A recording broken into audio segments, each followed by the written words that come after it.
very, very short, and this is the majority of what we'll be experiencing there. As far as enemies go, it's mostly just insects and stuff, and some things we'll fight later, which we'll get to when we get to. But yeah, so basically what happened was beta's going on, obviously, Guild Wars 2 beta. I diligently, I had my driving test. Oh, spiders. Oh yeah, I had an amazing moment earlier as well. I was carrying a box around and a spider jumped on me on the previous recording, and it was like eating me but it was doing no damage, so I just walked around with a spider on me for ages, and I gave it a name and everything. Oh man, that sucks that I lost that. Anyway, yeah, so beta was going on. I did my driving test, and then for fuck's sake, Lara, what was that? And I came down. I just came onto the game and I decided, right, no, I'm going to play some Tomb Raider Underworld. And I did the first day. Short level, so, you know, it didn't stop me playing beta for too long. But then what happened was I got all of the commentary and everything. It was all there in my folder.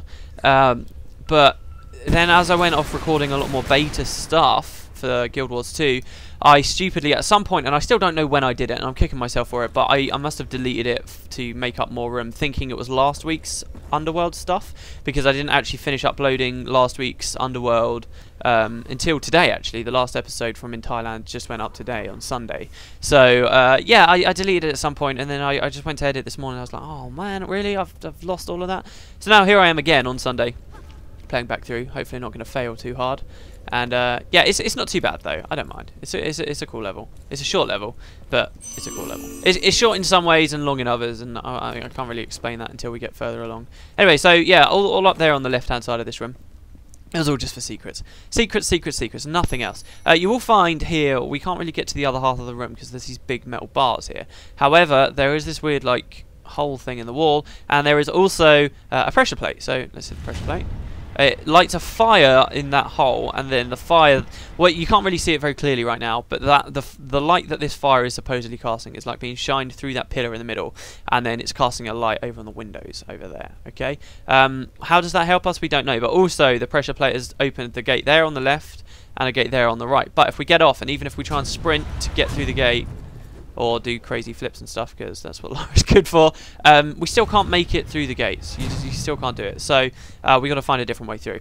Of course, there's loads of scaffolding here. I went off on a big speech last time I did this video as well, about how I love the design of this level, that if you live in like America or like one of these newer countries or whatever, and there's not much like history around, or there aren't like loads of big cathedrals and massive old churches and stuff, you might not be too familiar with this, but a lot of old structures that still exist and like out in towns and stuff now, where they're so old and decrepit essentially, they're starting to fall apart. So a lot of the time on a lot of these things you see great massive lattices of scaffolding all around them all the time, and they're horrible eyesores, but they need to be there so that people can repair and reinforce the buildings to stop them from collapsing, right? So that's quite a common sight. You see all this scaffolding around all these old structures and things, and that's what they've kind of done here. The idea obviously is that underneath Croft's Manor you've got this huge massive place, this old crypt, right, that not even Lara knew about.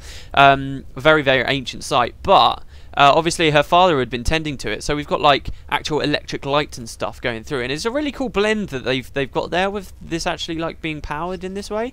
It's actually one of the most unique tombs I think that they've ever done in Tomb Raider, just because of that story and backstory to it. There's not, most of the time the ancient places you go to are untouched for years and years and years, but this one isn't untouched. It's interesting. So you've got the bars coming out, and what I liked in particular anyway was the scaffolding, because that's something you see a lot in real life, and it's like they've actually gone and put it there. It's cool. It is cool. I like it. Anyway, so now we get into the second half of the room. Can be a bit complicated, I suppose, but I'll try and explain it as best I can. There's a pole up here which you can pull out. This is for nothing except a secret, which I'll go and get now. At the end on the right-hand side of this balcony that we first appeared on, there's another secret there. By the way, again, lots of pots and stuff. Ow, oh my god, that's a lot of spiders. Ugh, get off. See, what I was doing before was I was carrying a block and... no, Lara, pick up the secret. Secret, not the pole. There we go, good stuff. Yeah, I was carrying a block and the spiders jumped on, but well, a spider jumped on, but the animation was all bugged, so it was just like this huge, horrible-looking spider on my arm. Health packs in here, by the way, are just like normal health packs, I suppose, just actual real big things. So anyway, yeah, what we're going to do is take this part. I'm going the wrong way. I'm going the wrong way. And I need to explain this a bit better. So basically, you've got the balcony. You come down the stairs. You can go down there, which I'll talk about in a second. Or you can come over here to, like, imagine it's just a mirror image. So there's a balcony up on that side, there's a balcony up on this side, okay? There's some machinery and stuff in here, which I'll explain in a second. So if we go up to the balcony on the other side of the room, Okay, like I said, it's just like a mirror image. You'll find that there's another slot for one of these.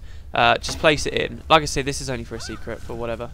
Climb up, ignore the bats. This bit's weird. You can't just jump up here. I'm hammering A, but you can't jump up. You need to move to the left or the right, apparently, because Lara can't climb up on that bit in the middle, but she can there. In any case, there you got a secret. That would be like a silver in Tomb Raider Legend.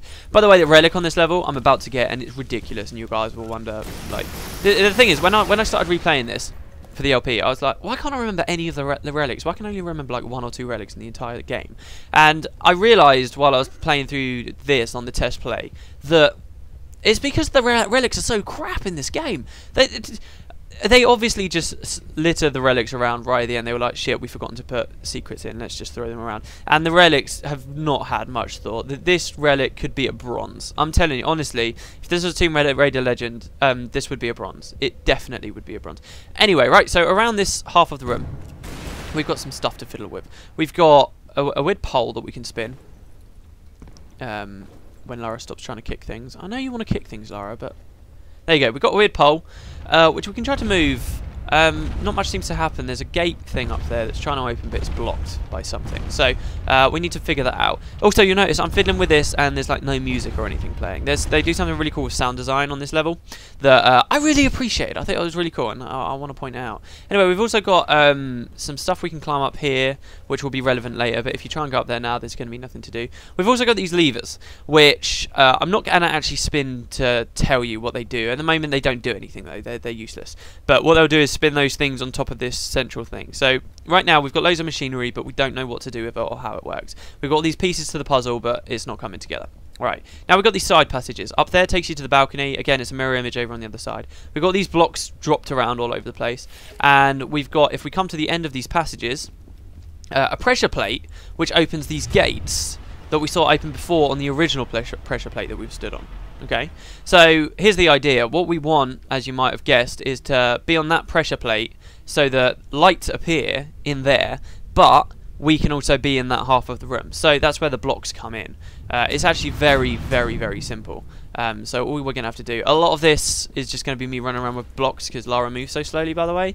Hopefully you can just bear with that. Again, it's the same deal down here. Loads of spiders. Once again, which we can just kill like that. It's the same deal. You just got another pressure plate here that takes you back out. It's just the opposite side. You can actually ignore this corridor if you want. You really can. But there's a block here. So grab the block.